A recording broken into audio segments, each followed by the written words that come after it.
We are in John chapter 5, for those of you who want to go there. My name is Anthony. I'm one of the pastors on staff here, specifically the pastor of discipleship. So if you ever want to get connected with a small group or a Sunday school class or anything to grow outside of just coming on Sunday mornings, you can come find me. I would love to get you connected in somehow with a group of people who can support you more than just on Sunday mornings. That's what we want from our Bible classes. That's what we want from our home groups. Offer more support, more community than just here on a Sunday morning. So you can come talk to me anytime about that. I also lead a service upstairs at 9:30 hour, this hour. That's a contemporary service. And so anytime you want to come up there and worship with us, you're more than welcome to come up upstairs 9:30 hour. Normal service. We follow the same text as you guys do down here. We just do it upstairs with me and a band. So it's super fun. You guys are more than welcome to come up there at any time. John chapter 5.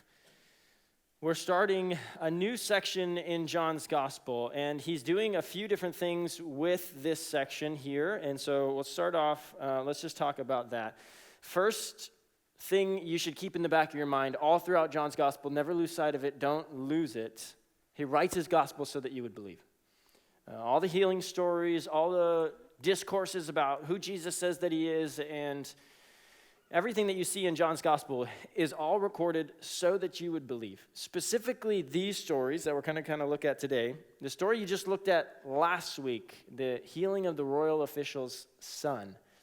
That is an example of acute healing. A kid gets sick, he has a fever, Jesus can heal him. Even if Jesus is a city away, he can still heal this guy.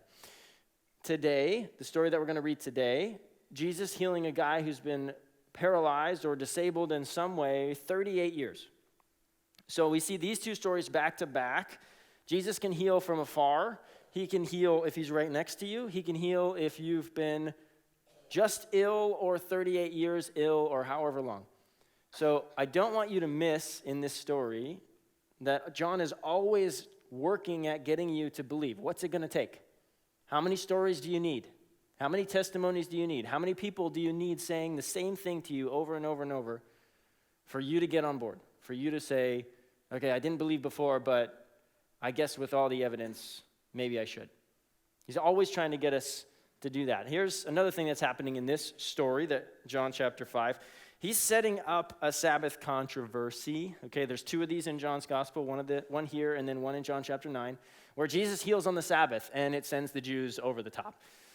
They are distraught, and then he's going to then have opportunity for discourse. Jesus to teach the Jews who he really is, why he can do whatever he wants to do on the Sabbath, and why their Sabbath rules are a bit over the top. We're going to talk more about that, though, next week, and the week after, and the week after. So we're not going to talk about that today, but that is part of what the story's doing. You may notice a shift in John's gospel here. Chapters 1 to 4, there's this curiosity happening. Who is Jesus? Who's this guy? He's baptizing people. Why is he baptizing people? They're sending people out to see who he is. They're sending people out to see the miracles. He cleanses the temple at the beginning of his ministry, and they're just like, whatever. By the time he cleanses the temple at the end of his ministry, hostile. They want to kill him. That shift is happening right here in John's gospel. Up to chapter 4, it's been like, who's this Jesus guy? We're not really sure what to think about him. What do we do with him? As soon as we hit chapter 5, it's going to turn hostile.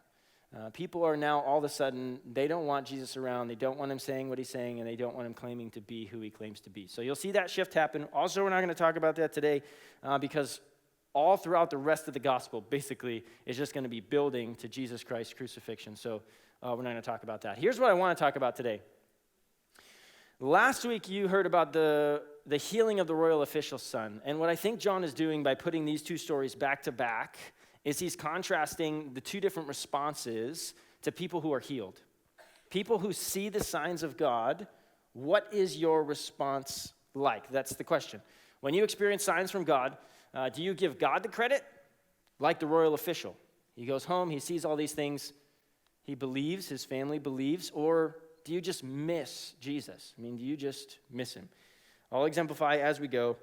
Before we start reading verse 1, I need someone who has a Bible that is not the New American Standard that's in the seat pocket in front of you. Someone else have a different version of the Bible that they're reading from? What are you reading from? What's your version?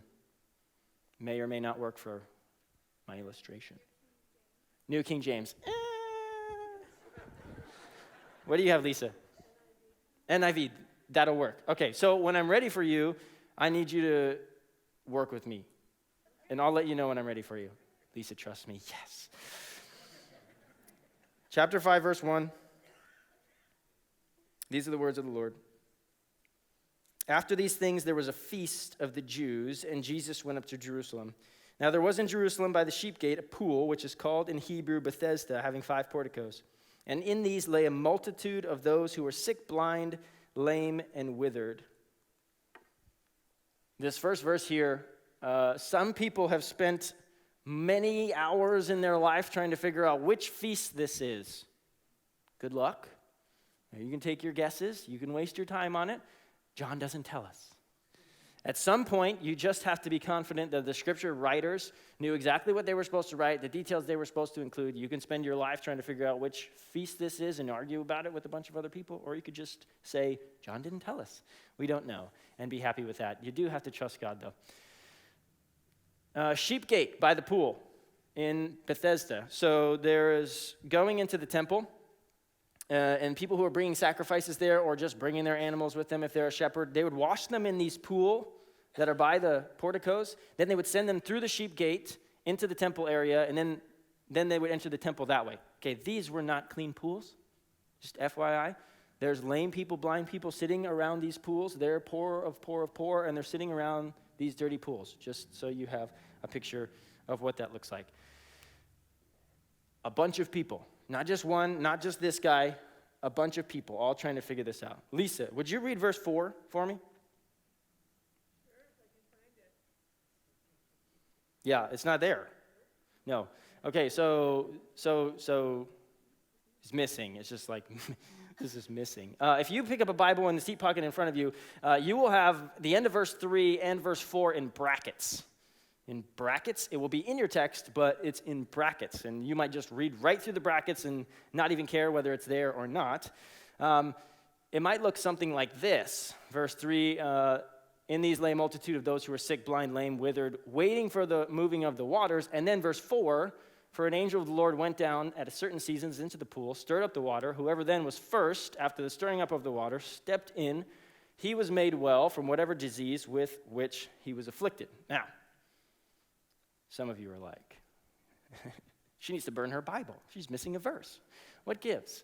If you have a Bible that doesn't have it, verse 4, it probably has a little verse 4 footnote, and down at the bottom of your page, it will give you this verse most likely. I haven't seen a Bible that doesn't have it. But you need to know what happened to verse 4. And it's, how many of you know that the chapters and verse numbers didn't come in the original text? Okay, chapters and verse numbers, not part of your Greek, not part of your Hebrew. There's no chapters, there's no verse numbers. So that we didn't just have to say, we're in the Gospel of John, and you go to the beginning of John and you say, how many pages to the right are we? And then you go through and try to find where we are. Somebody came along in the 14th, 15th century. They added chapters and verse numbers, okay, so that we could make it easier to navigate. Okay, that happened 14th, 15th century. We're talking more than 1,000 years after Jesus. We finally added chapters and verse numbers. When they added chapters and verse numbers, they had this many manuscripts to work with. You know that in the last 200 years, the majority of our oldest New Testament manuscripts have been found? So in the 14th, 15th century, when they translated from this many verses, the manuscripts that they had in Greek had verse 4 and the end of verse 3. But then we found earlier manuscripts that did not have verse 4 and the end of verse 3. And so your modern Bible translators said, we want to get as close to the original text as we can. And what we know from the evidence is that somebody added verse 4 and the end of verse 3. So what we're going to do in our modern English translations is we're going to take it out, because it was never there to begin with. So when you're reading it and you're like, where's verse 4? We lost it. You didn't lose it. It was never there to begin with.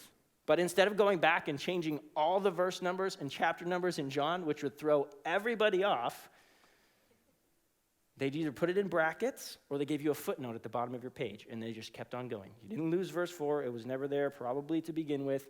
You just need to know. Okay, back to the sermon. That has nothing to do with what we're talking about. But if you're anything like me, when I read and I'm missing verse 4, I'm like, well, I need to get a new Bible.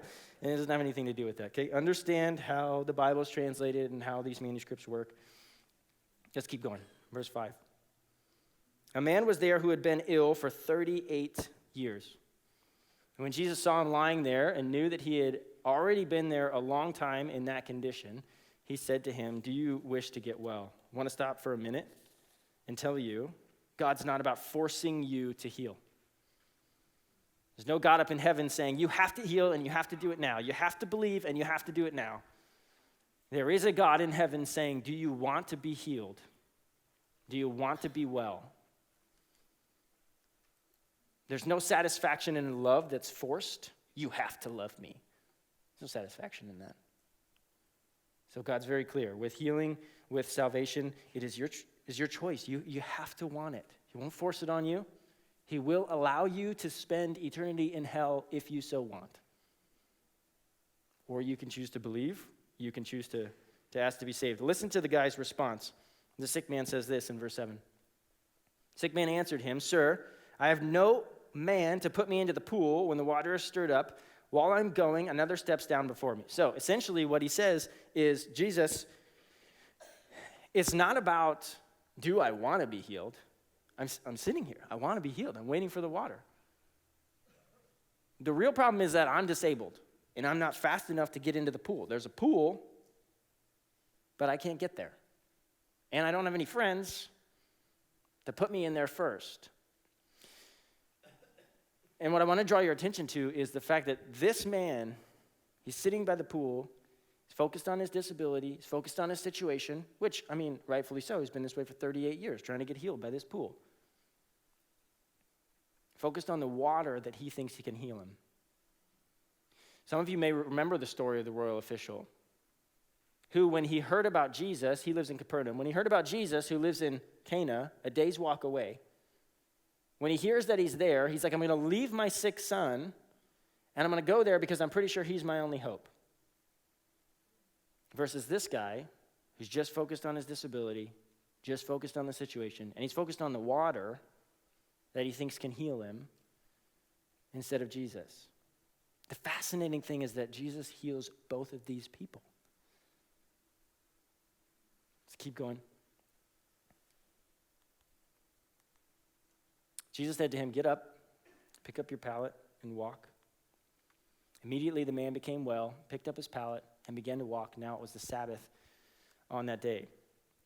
Real quick on healing. Whenever you hear a story that involves Jesus healing someone with creation or with words, I want you to think creation. It's a reflection of God in the beginning speaking, and things are created. And the whole point of Jesus coming back was to recreate what had been lost, what sin messed up. So every story that you hear in the Gospels where people get healed by the words of Jesus, I want you to think back creation. This is how God works. He speaks and things are made or they're remade. And then I also want you to look back to the cross, because there are many phrases that the church has been going through on Good Friday, that Pastor Caleb started going through the phrases of Jesus on the cross that have crazy meaning to them. Jesus spoke from the cross. This was the ultimate example of restoration on the cross. When you see someone healed by the words of God, I want you to think creation, I want you to think cross. We're going to go beyond the verses that it says in your bulletin that we're supposed to cover. I don't know if that's allowed or not, but we're going to do it because I want to show you the response of this guy, and then I'm not going to talk in detail about these verses, and then we're going to come back to him next week. So this is verse 10. The Jews were saying to this man who was cured, it is the Sabbath. It's not permissible for you to carry your pallet. That's the controversy we're going to talk about next week. They had these rules. In verse 11, but he answered them, he who made me well was the one who said to me, pick up your pallet and walk. Now, if you're thinking creation at this point, if you're thinking God speaks and the world is created, Jesus speaks and the world is rid of sin, recreated, then this guy's response sounds a whole lot like Adam. The woman made me do it. It was her. She gave me the fruit. This guy says, it was the guy who healed me. He told me to do it. Not my fault. Sounds a lot the same. Very, very different response than the royal official who goes to Jesus, says, come with me, my son is sick, he needs to be healed. And Jesus says, go, your son's healed. In that moment, he could have said, no, you have to come with me. I mean, I believe that you can heal when you're standing next to the kid, but you're a whole town away, a day's walk. And if you're wrong, I got to walk all the way there, and then I got to walk all the way back to get you and tell you that you're wrong so that you can come heal my guy. But instead, when Jesus speaks, he believes. He has faith. And he goes. And then when he gets there, he asks them, he confirms, when was my son healed? When did the fever leave him? Yesterday at about this hour. And he puts the pieces together. And then the text says he believes and his whole household has faith as a result. This guy, he doesn't want to get in trouble. He wants to blame Jesus. And then look at the rest of the response.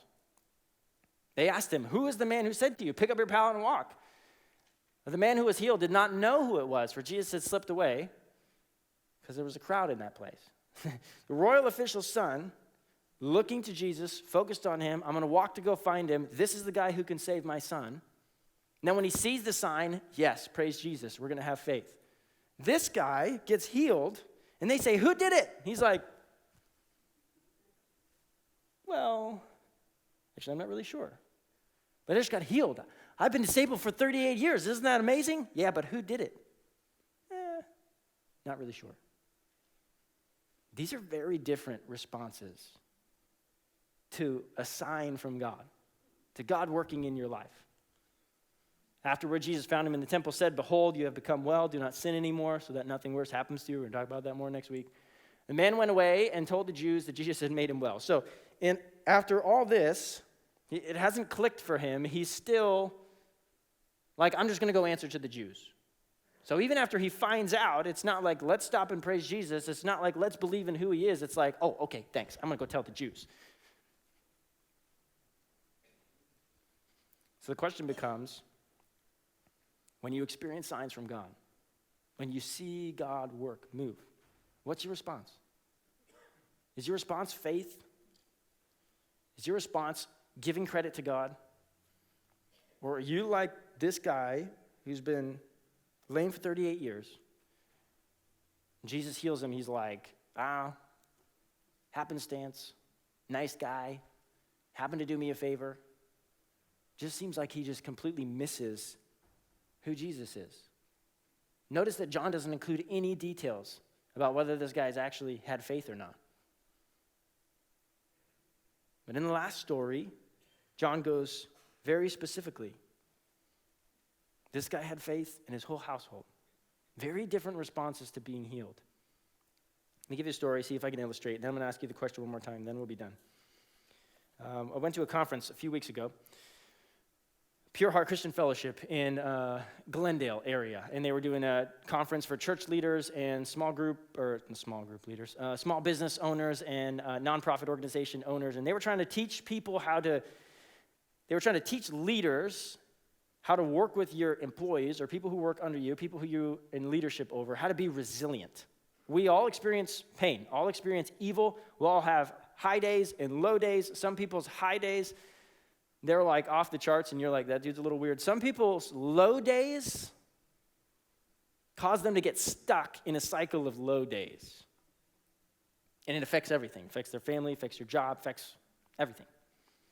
So the question that they were trying to answer is, how do you get people to be resilient? How do you get people to work through trauma in their life? How do you get people to work through stress in their life? How do you get people to be less anxious? How do you build resilience in people? And I won't tell you about what we learned there, but I will tell you this. There was a guy on stage, and he said one thing, and it gave me a flashback, and so this is really two stories in one story. The guy on stage, they will connect, I promise. The guy on stage said this. He said, this ministry is about running towards people who are hard to be around, not away from them. That might not sound like much to you, but for me, I was sitting in the audience, and I got a flashback. I was sitting there. I don't know what he said after that, because I was replaying this flashback in my mind. 9, 10 years before that, my wife and I are not married. We're at Grand Canyon University, and my wife is a part of a homeless ministry. And a homeless ministry goes to 3rd Avenue in Van Buren. There's a little park there, and they hand out pizza, and they sit with them, and they talk with them, trying to figure out their stories, ask them if they want to know anything about Jesus, just get to know them, build relationships. And she had been doing that for a while. So I'm thinking, pretty girl, I'm interested in her. I should go to this with her. And so she invites me, and I'm like, yeah, sure, I'll go. I have no idea how to do any of this stuff. She's the outgoing one, by the way, if you think. Anyways, so I go there with her. We're eating pizza, talking with them, and then something sets off one of the ladies who is there. I don't know what happened. I don't know what somebody said, whatever. This woman decides she's going to get up, and the street that's over there that has cars running down it, she's going to go lay down in the middle of that street. And she does. She gets up, she walks over there, she lays down. She's done. Done with life, done with the struggle, done with the pain, done with everything. Now, what you need to know about this group of people who are doing ministry here is that we had already had some people from businesses in the surrounding area that didn't like the fact that we were feeding homeless people in this park. They didn't like them being there. They didn't want them to be there. And so they had already called on us a couple times, the police, and they come out and say, what are you guys doing? We're feeding pizza to these people. Like, is that against the law? No, but you need a permit. Okay, we'll go through the process of getting a permit. We had already been back and forth with them, and people had already called. When this woman goes out there, lays down in the middle of the street, one of the other homeless people decide, we should probably call the police. We need to get this woman some help. We need to figure this out. And when we heard that they were calling the police, we were like, that's the last thing we need. We don't need another run-in like with the police necessarily. So why don't we just go? And they'll handle this, and we'll go. And so we go. And we're in the car, and my wife's crying, sitting in the seat next to me. We're not married by this point. I'm like, oh, what do I do? She's crying. And I just thought she was crying because that's a tough thing to experience, to watch someone go through and to watch someone be that distraught and then they're just done with life. I thought that was it. But then eventually, when I asked her, are you okay? What's going on? She says, we missed it. We missed it. And that wasn't the response I thought. And I was like, what are you talking about? What did we miss? And she said, did you see the homeless people? Did you see them run towards her? And we left. We left.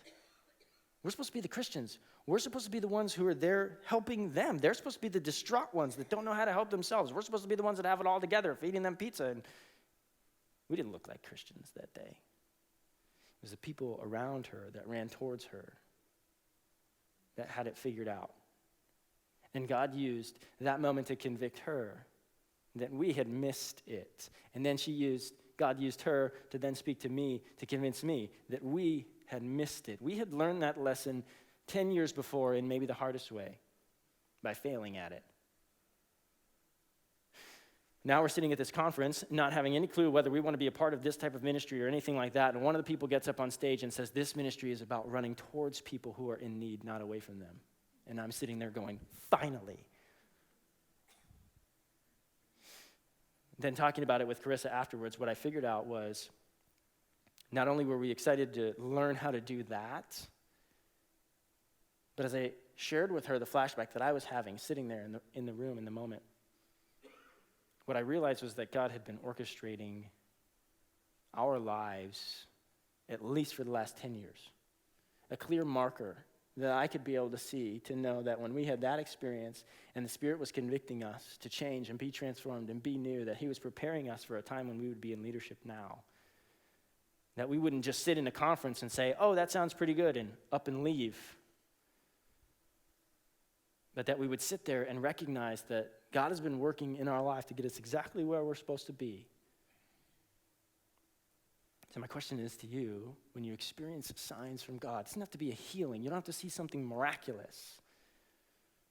When you see something from God that only you can only explain that way, Do you give God the credit? Does your faith increase as a result? Or are you like this guy who was healed and he was like, I don't know who healed me? Very different response to seeing signs from God. John shares these stories so that you might believe, so that you might have faith, not so that you're like this guy. You see the signs of God and you just miss Jesus altogether. Pray with me. God, thanks that you don't leave us empty or dry. Thanks that in the same way you were performing signs as a evidence of your ministry when you were on earth, that you still speak to us today. God, we praise you that you sent the Spirit of God to live inside of us. God, I pray you would show people that you're working in their life. Show us the signs. And God, would you make us a faithful people that are willing to, when we see the signs, respond accordingly. Don't let us miss them. Don't let us become blind. Open our eyes, God, we pray. Help us to see your work. Help us to respond accordingly. God, thanks for your Son. He's the one who makes all these things possible. He's the one who's the greatest sign to us that you love us, that you would fight for us, die for us, sacrifice for us. Thanks so much for him. Pray all these things in his precious name. Amen.